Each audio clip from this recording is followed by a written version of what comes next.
Welcome to the Belonging Project podcast. This is Fiorenza and I'm your host. The purpose of this podcast is to bring voices together to talk about belonging.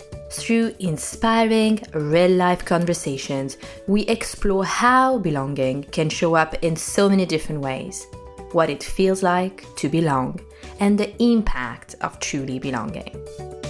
Each episode will offer you inspiration and practical strategies to find your true voice in your life and as a leader. Let's dive in. Hi, and welcome to the Belonging Project podcast. Today, I'm very excited. I'm with Allison Venditti, and we are going to be talking about lots of things around parents in the workplace, returning to work, and how that can have an impact on our careers and much more. And obviously, we'll link it to our belonging topic. So, Allison, welcome. Thanks for having me. My pleasure. So, you are a mom of 3 boys. I am. You are the founder of Moms at Work, and you have a deep expertise in returning to work, maternity leave, paternity leave. I'm sure I'm forgetting many, many things. I would love to perhaps get us started with hearing a little bit more about you in your own words, if that's okay. Absolutely. So I am the founder of an organization called Moms at Work, but that was never, nobody graduates from university and they're like, I think I should start an organization called Moms at Work. So I spent almost 20 years in human resources. And got really niche really quickly. So my expertise is in leaves management. So short-term disability, long-term, and parental and maternity leave, which, 15 years ago, there wasn't really anybody doing that. So I developed programs and policies and procedures for organizations in Canada, the US, Europe, a little bit in South America, and was very interesting, especially for multinational corporations who are trying to create equity for parents. So that's what I did for a long time. Here in Canada, I do a lot of work around knowing your rights for parents and for companies. So parental leave is a big transition, personally and professionally. Mm-hmm. And it's something that companies haven't thought a lot about. You just say you're pregnant and they say, good for you, and tell us what's going to happen next. So that's where that sort of came from. And so part of the goals of Moms at Work is to really promote education and knowledge around what your rights are during parental leave. So that's a little bit about me. And yes, I have 3 boys who are 12, 10, and 5. So, I'm officially a soccer mom. Got the mug and everything. As we are recording this episode today, I'm actually about to go on my 2nd maternity leave. So all these topics really resonate with me right now. Of course, I work for myself now, so my setup is definitely different this time round comparing with when I went off on my first maternity leave. It's fascinating because you're based in Canada and you are working from what I understand, with organizations in different parts of the world. Perhaps I'm jumping, I guess, too quickly into it, but do you see trends? Do you see things that are mostly applicable everywhere? Are some countries kind of ahead of others? Yeah, I think that the pandemic, more than anything, sort of laid bare how big a discrepancy is and the expectations that we put on mothers specifically. So there was always this sort of notion that look how well we're doing, look how great we're doing, look at whatever we're doing. And when the pandemic hit, not only was this the first time, there's a Canadian economist who coined the term she-cession, right? Because most of the jobs impacted were, for the first time, the first real recession where it impacted women. But what happened in dual income homes is that because men made more money, because men are paid more, when you're deciding who's going to stay home, like who's going to step back because we're in a pandemic, it was the majority were women and mothers. And so here's me, hands up, being like, I told you so. I told you so. The instant that happened, it was women took the fall. And we reverted very quickly back to sort of a 1950s stereotype. You work in the office, you work at home. And I was no exception for that. because I was self-employed and my husband had a quote unquote good job with benefits, whatever, we made and made more money than I did. We made that choice. So the one thing that we found fascinating is that what they call the motherhood penalty. So the penalty that you get applied when you have children. So I'll do a quick explainer. So women make on average 15% less than men. Across countries, across nations, across everything. It's like a standard. We can't break past that. Then when you become a mother, you apply an extra 5% every child you have. So 15%, you're going to have your second kid. It's going to be 25%. I had my third, we're talking 30%. So women retire with $1 million less than men. From the start then, right? If I understand correctly, women are making less. And it's not just when we become mothers, when women become mothers. And I think that could be misunderstood sometimes, that actually when you start when everyone's a junior, first year, you're actually having the same salary, but that is rarely the case, right? Girls make less money starting at age 14 in summer jobs. So babysitting is paid less. Typically, like jobs that girls will take up are paid and valued less. Mm. And so a lot of women say to me, well, I'm not going to have kids. And I said, but the motherhood penalty still applies to you, because when you're in your late 20s, early 30s, companies assume that you're going to have children and they treat you as such. Yeah. So there's this pause because they say, hey, is she going to get pregnant? Hey, is she going to get whatever? And the inverse happens for men. So when we say who makes the most money, right, top to bottom, it goes mothers, women with children make the least. Then it's women without children. Then it's men without children. And at the top, it's men with children. So fatherhood, there's a term called the fatherhood bonus. So when men have children, they're seen as more responsible, better leaders, and that they're required to provide for their family. Yeah. So we're hitting on both sides here. Yeah. Isn't there any legislation to protect women against this discrimination starting so early on in life? So the problem is it's so ingrained in us that, even women believe that women should be the primary caregiver. Even women believe a lot of these things. And so the two things that we've fought very hard for and has worked in other like European countries where we have the most exploitation, actually three things. So one is universal childcare. So lots of countries, Quebec in Canada has had, $8 a day childcare forever. Canada just introduced $10 a day childcare. The investment in childcare produces a 20% increase in economic output because women can go to work. So that's one of the main things legislatively we can do is we can provide childcare. The second thing that we can do is pay transparency, telling everybody what the salary is up front. Yeah. So there is a notion that women don't make more money because they don't ask. And recent studies have proven that completely wrong. In actual fact, women ask more than men for money. They just get less in terms of raises. So if we have pay transparency, which was the 2022 work term of the year, because it was such a big, huge thing, there's tons of legislation now in the EU, in the US, and in Canada around forcing employers to tell people what the range is when they're hiring. Yeah. So that's even then, range, right? Range. It's not a number, it's a range. And then you can be within that range. So you're kind of good and you're, meeting the range. However, what actually made you be perhaps in the lower side of the range and not the upper side? I think pay transparency, I'll be honest, it mostly impacts women of color, right? Who are penalized heavily for asking for money. And the one thing, nothing that we're going to put out there is perfect.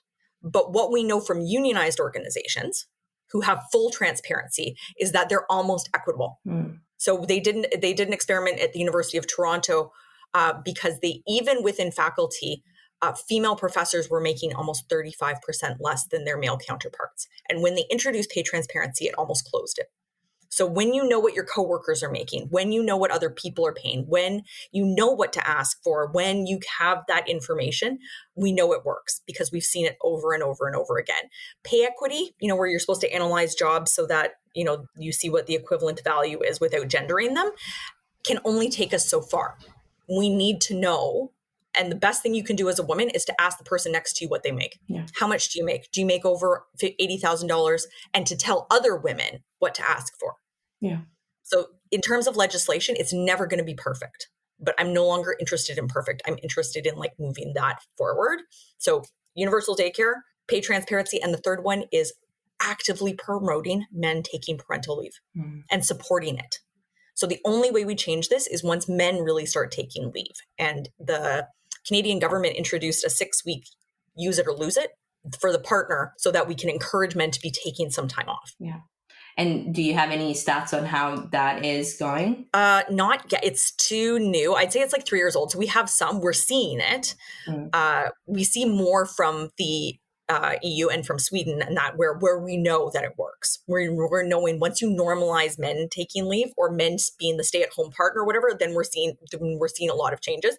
But in order to see the real impact, it's going to take a couple of years. So anything pre 3 years is kind of, I think, like premature. Yeah. To say that this is working well. And as with everything, you're going to have to tweak. Because 6 weeks isn't them taking the whole leave. It isn't even taking them half the leave. It's just a start to push the idea out the door. Yeah, absolutely. Yeah. My partner is going to be taking a parental leave in 2024. So he's entitled to 3 months of parental leave, which he's going to take. And there are actually not many men in his company that take it up from what we've been hearing. Although it is that, and there is a policy that, states that you're entitled to take it. It's not even to the company's discretion. Right. Yeah. And it's culture. So, it's my husband was told he had to take it. That wasn't even a choice. He was like, because he was in a leadership position and other people below him are watching. And sure enough, it works. But companies have to not only just have it available, they need to be like, this is going to become a norm. Yeah.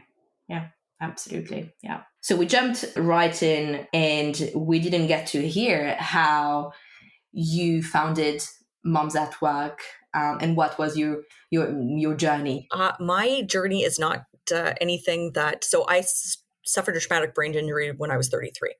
So my kids were 3 and 1, and I lost the ability to read. I was off work for almost 3 years and couldn't use much of the left side of my body. So when we're talking about the things that you don't expect to happen, that's one of them. Again, I come from leaves management, disability management. The only thing that they approve instantly is cancer, head injuries, and like things that like you're supposed to die in like 6 months. So when they sent me the acceptance letter that they're like, yes, you're accepted, I'm like, I just broke down because I said this means it's bad. And at the end of that, they gave me a letter that told me I'd never be able to work again. So they said, have a nice life. So sorry this happened. You're never going to work again. And I thought, that's probably not true. So but I took that, you take that to heart. I still have the letter. I have it like framed on my wall now. And so I reached out to old clients and said, hey, I'm not going to be 100%. I can only do this much. Would you still be interested in working with me? And one of the first people I reached out to, he said, yeah, you know what? You broken is better than most people perfect. So let's do it. And I said, great. So I was doing some HR consulting and I had done coaching for corporate. So I was doing a bit of career coaching. That's how I started. And most of my clients were mothers. And what I really quickly realized was that they didn't need me, they needed each other. And that the things that they were talking about were not a problem with them, it's a problem with the system. And I thought, how am I helping people just trying to work one-on-one with them when I could do something bigger? And Moms at Work started when I got invited to speak at a women's event at 4:30. And I remember being so excited. It was like a big deal for me to be speaking. And they said, okay, well, but this is your time. And I said, I can't. I have to pick up my kids from daycare. And all of them looked at me. And one said, don't you have a nanny for that? And they all nodded. And I felt like such a failure. And that all these women who had invited me to speak wanted me to then couldn't make it work. So I thought, I picked up my kid and I thought, my goodness, I don't even belong in women's groups. And I said, forget it. So that was in December. 6 days later, I was like, I'm going to start a Facebook group called, and then I just came up with a name that was available and it was Moms at Work. And I said, women and mothers need a network the same as men have, because we're never going to be able to do this if we keep doing it alone. So my goal was to bring us together. And so that if you had another mom who could refer you for a job, if you had another person who was able to refer you for a job, and then an organization, I said, how much can I do on the advocacy side? If we have this many people pushing for change, what could we accomplish? and it's been just staggering. It's been like, this was not my plan to run an organization called Moms at Work. And, now we have 20,000 people in the Facebook group. We've got 50,000 followers total. Like, we've met with the Prime Minister, we've met with the Deputy Prime Minister, we've passed legislation. We did the first study about women's experiences on maternity leave and published those things and created a program. So it's just been like a bit of a breakneck pace, but this wasn't my plan, right? My plan was to be an HR person and maybe write some policy, not to be sitting, with the Prime Minister talking about parental leave, right? But here we are, and it's working, but no master plan here. That was not a thing. And I really love actually how sometimes we fall into something, or rather a door opens that wasn't planned. Then the pandemic happened and my business dried up completely, right? There's no consulting. The first thing they drop is consultants. And I said, I have a business that I need to keep, at minimum, keep alive, and that I have a few tools in my toolbox, one of which is this Facebook group. And I said, and we are going to use it to try and make this better.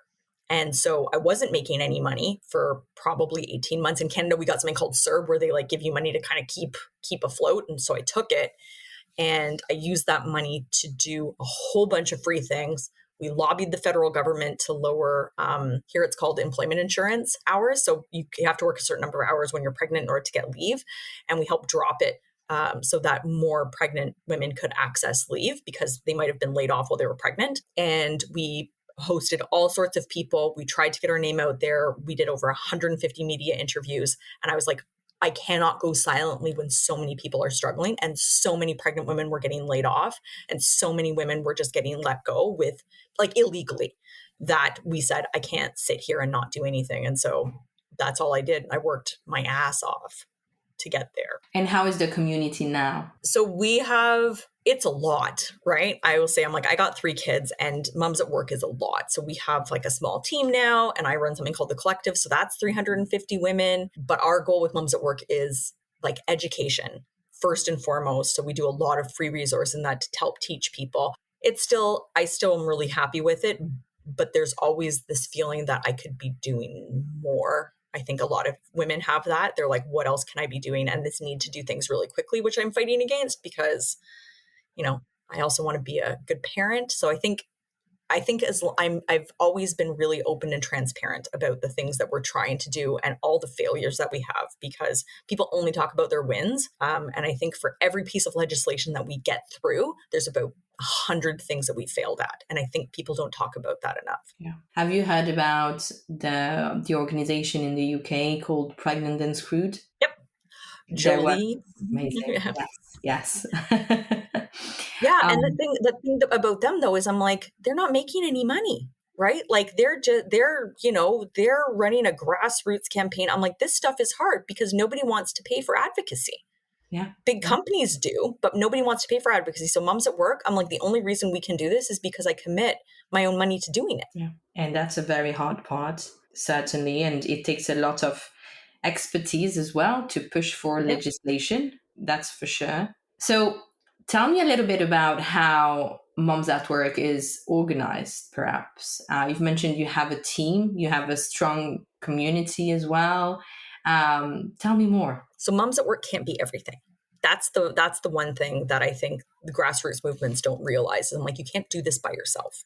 So we've worked with probably 50 other organizations to really try and promote what they're doing. I was like, the one thing that activists have a hard time, I think, is really falling in line with the people who do it better. So, Moms at Work is committed. We would really like to be involved in environmental movements, whatever, but I don't need to start an environmental movement. There's so many people doing such a better job than we are. So, I help fund some of their campaigns. We step up. We've been involved in union activations. I've spoken at their events. We fall in line behind people who do it well. And I think that's important for every organization to say, what do other people do well? I don't want to duplicate work that people are doing. So that's how we are so impactful, is that we get behind other people. And you know what? A lot of the time I don't bother telling people. I'm like, unless they need us to throw our name around, we won't, but we will stand behind. I fund lots of things that I don't need to talk about. I do lots of stuff outside of it. Our team is small. Moms at Work, by design, I can only work part-time because of my injuries. And so we work 4 days a week. We don't work Fridays, and we don't work during school holidays because that's it. And we slow down for the summer because also we're moms at work. So lots of moms like slow down, but it is hard. And I'm sure you know this. I'm like in a culture that values urgency and hustle. And people ask me how I'm going to scale my company. I'm like, I'm not scaling anything. I was like, I'm trying to live my life and help people along the way. And I don't need to reach 1 million followers to do that. So that's what we put out into the world. I want women specifically to see an example of success that doesn't look like a power suit and $1 bazillion. Yeah. And I completely resonate with the sense of urgency. And I think it's been so much ingrained, right? We need to do this now, cannot wait. It's something that I experience so much, and I try to fight so much. I've become more aware of it, definitely, since motherhood. And yeah, sometimes I have this inner battle of, I really want to do this. This is really important for me personally. Mhm.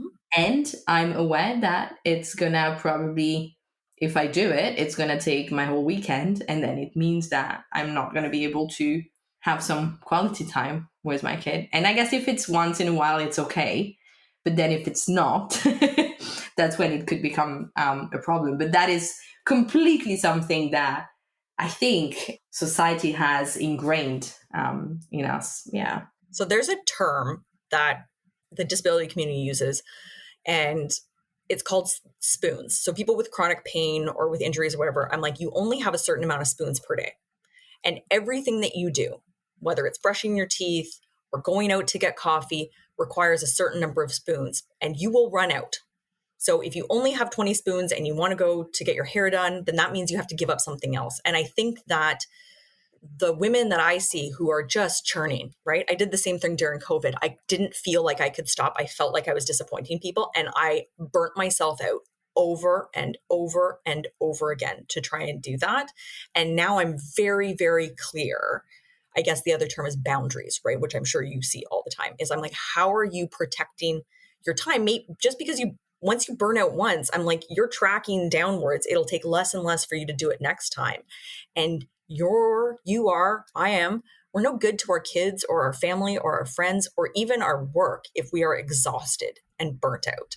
And so that's something that I see people struggling with because it's go, go, go, go, go, and you don't want to drop any of the balls. And sometimes you just need to put them down. Yeah, absolutely. Yeah, that's so right. I'm curious, what is the most common theme, if any, that women bring to you when they reach out to you or moms at work? By the time people find me, women really believe that there's something wrong with them, that they've done something wrong. They're like, I've done all the right things. I went to university, I got a good degree, I got the right job, I got this, I got that. Like, I've done all the things that they told me to do. And now I'm stuck because I don't feel like I align with this anymore, because having kids changes you as a human, as a person. Your view of the world changes fundamentally. And sometimes that doesn't work out. And the first thing I work with people is, I was like, okay, we have to decide how much of this is you and how much of this is systems related. So knowing, and we're going to say the quiet thing out loud, that work wasn't made for women. Work was made for men with a stay-at-home wife.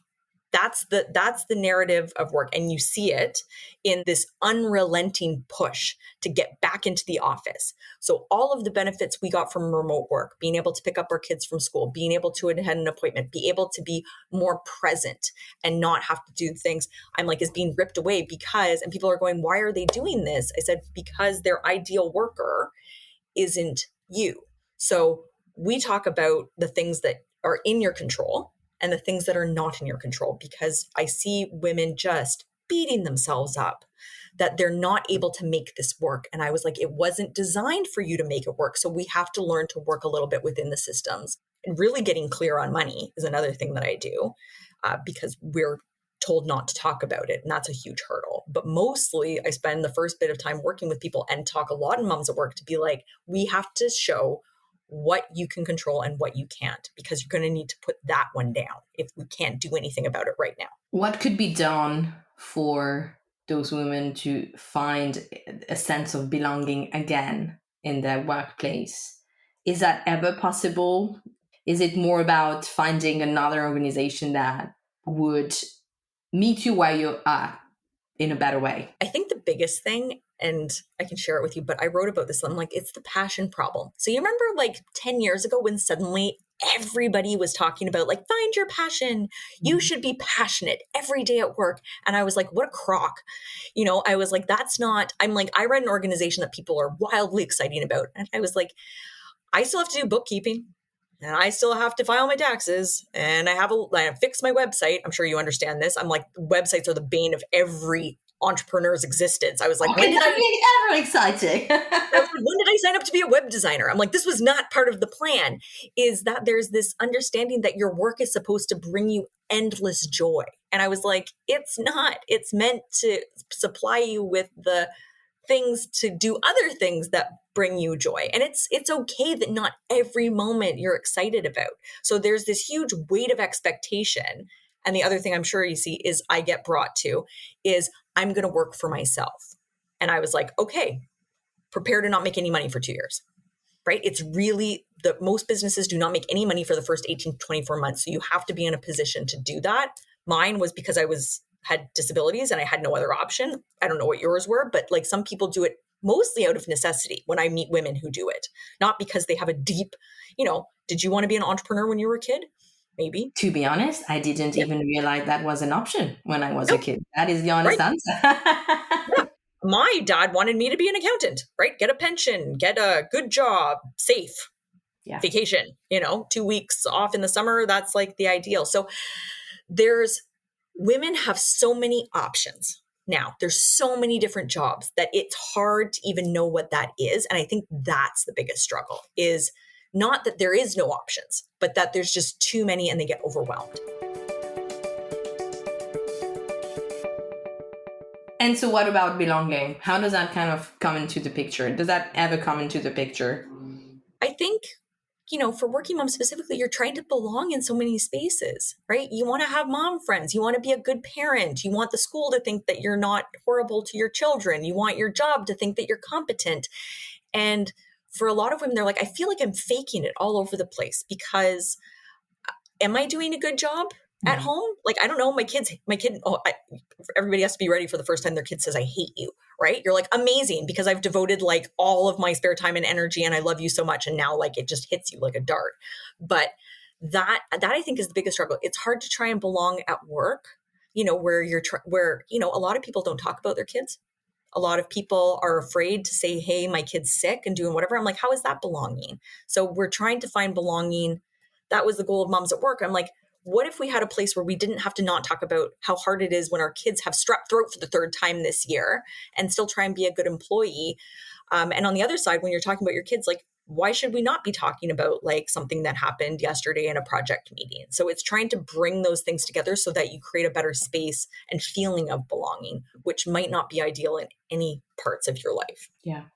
And it can be so difficult to find that one space that would actually welcome the mom part of you, the exciting project on the side part of you, the working mom part of you, right? And it's so precious to actually have, that space, to find that space. I definitely see it as a work in progress because you also evolve, and perhaps as your kids grow older, your needs change as well. And also I feel that what you're expecting from groups like that will change over time as well, and depending on where you are on your motherhood journey. And that was sort of the part, like most mom groups are made for new moms, right? So much is available for when you have a baby, right? You got go to the library, you've got, music classes, you've got all the things that to try and find other things. And Moms at Work was born out of this idea that like we need to stop separating each other, because if they do this all the same thing in industry, women in technology, women in banking, women in whatever. I'm like, they've siloed everybody, but most women mid-career want to change. So my goal was to be like, no, we're not separating based on industry or entrepreneurs or people with full-time jobs, because women move in and out of those. Some people are self-employed, go back to work. Some people want to start their own thing. And we need to be able to learn from each other. And also, when your kids are 20, I don't want you to be away from this. I want you to come back and tell me what it's going to be like. Like, I'm sitting on an almost teenager, and I will tell you, I am horrified. Like, I am just like holding on because I just don't know. But what we don't change all the things that I'm talking about doing with Moms at Work, parental leave, daycare, whatever. These are things that don't impact me. My kids aren't in daycare anymore. I'm like, I don't need those things. But my experience showed me how hard it was. And my belief is, I'm like, I never want another person to have to do the things that I did. I never want anybody to say, can I afford to go back to work? Because daycare would eat up all of my salary. That's a horrible decision to make. And it's something that my goal would be, I want this to be so normalized that no one will ever have to say that again and think, my goodness, someone had to make that choice. Wouldn't that be awful? That's where we're aiming. And we can't do that by continuing to silo people, because we need people who have the experience to come back and help people before they have to do it themselves. Right. And also, I'm like, how unfair. People who have kids who are 3 and 1, it is exhausting. You don't sleep, you don't eat, you're just trying to keep people alive. And I was like, for me to say to you, oh, can you advocate for better childcare things? You're like, yeah. Maybe in that 14 seconds when I'm alone in the bathroom, I'll do that. I'm like, it's not fair to take people who are in crisis and then demand that they be the ones to change systems. That's fair. Right. I'm just coming out of that phase, like just about, by just a couple of months, about to go back into it. So yes, It's the sleep deprivation.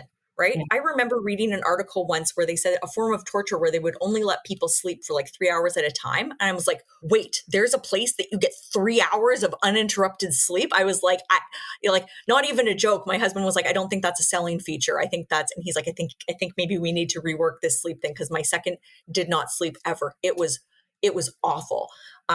Both my other kids were great sleepers, but I just remember, I don't remember, but I just remember like hearing him and starting to cry, because I was like, please go to sleep, because I'm just so tired. Yes. My first isn't a great sleeper. Now it's getting a little bit better. It's almost 4. Yep.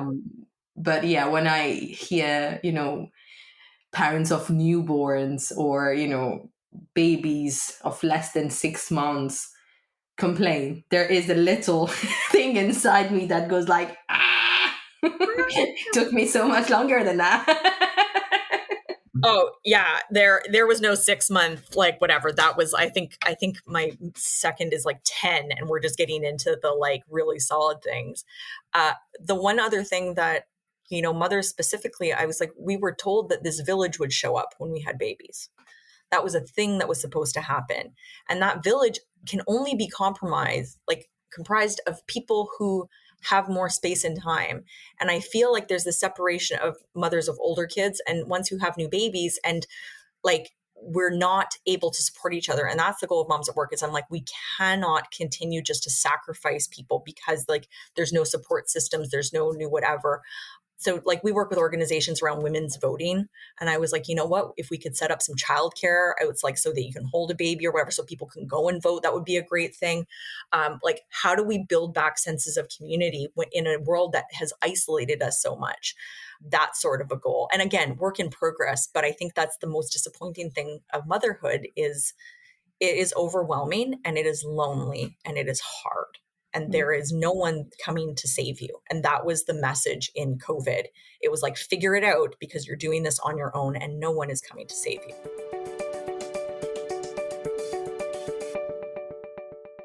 You mentioned that you also work with dads.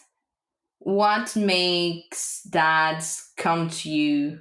What kind of issues are they or challenges are they facing? Mostly dads come to us because they want to support their wives better, or their partners because they've seen how hard it is. So we have a lot of dads who support moms at work. We have a lot of men that support moms at work because the things that they've seen and said and heard, like you can't unsee that stuff. You can't unsee. Like when I was pregnant with my second, my boss told me it was to my face. Wow, that's a career killer. And I was like, thank you. Wow. And once you hear these things and they're said to you and you lose your job and whatever, it is traumatic. This is a traumatic experience. And so most of the things that we come is they're like, I have witnessed this. I have seen it experienced by things. We have to do something different. And so we created a sort of separate organization called My Parental Leave. It's a free program to teach parents and employers like their rights and obligations around parental leave. It's a very confusing, multifaceted process because it's medical, right? Pregnancy is considered a medical condition. It's emotional, it's physical. And so many pieces of legislation, human rights, employment standards touch on that experience. And most employers are small and mid-sized businesses, most of them, and they are not equipped to give correct information to help navigate these systems. And that's what we saw with our survey was 95% of women said they received no formal support during their mat leave transition. That's over 1,000 women. And so I'm saying, great, what? Couple of you got it? Couple of you knew what to expect. The rest of you were just hung out to dry. And that has been legitimately our experience, is that there is no support because people are scared to say the wrong thing, do the wrong thing, or not have the right information. So that's our goal, is to really help bring dads on side to be like, let's make a plan for this transition. Let's understand what's going to happen so that we can be supportive of both sides. But it's raw, right? Like it's raw. Once people see things that they can't unsee, some people really want to act. So that's where it comes in, where we get men involved, is they've seen that. But I don't really work like one-on-one with men. It's mostly how they support our organization. The parental leave program that you've mentioned, you've created, is that specific for the Canadian legislation or not? Yeah. So this one is meant for Canada. There are other resources already in the states that exist because each state law is so wildly different. Like it's basically like over 50 different countries. That's how the US operates.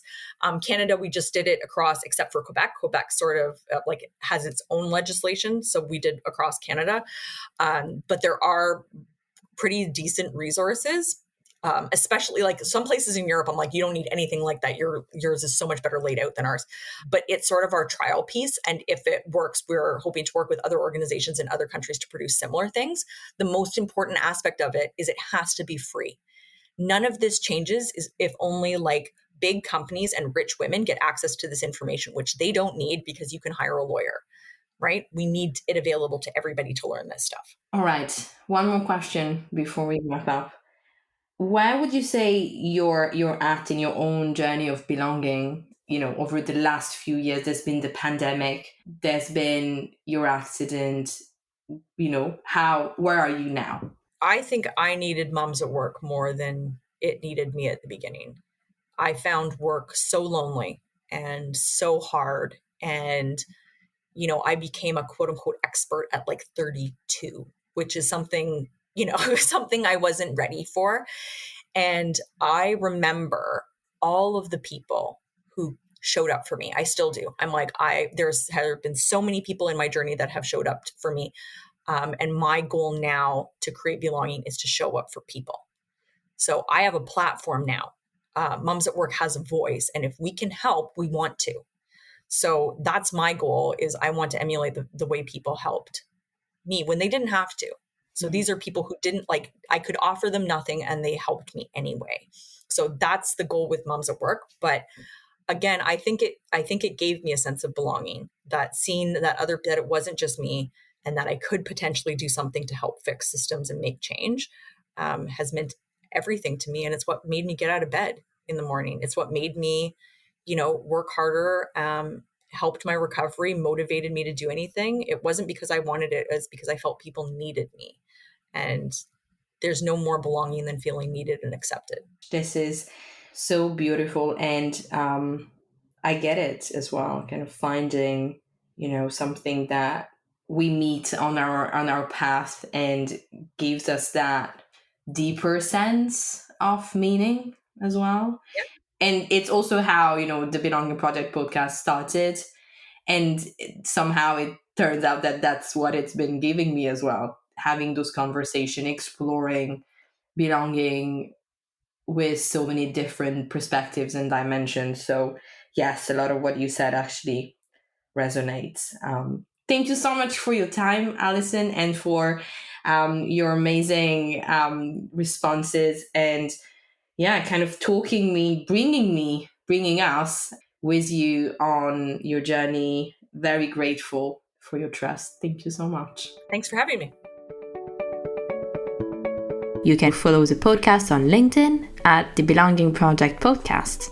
You can also hit subscribe and stay up to date with our episodes. And do feel free to get in touch with me on coaching@fiorenzarossini.com. Thank you again, and see you next time.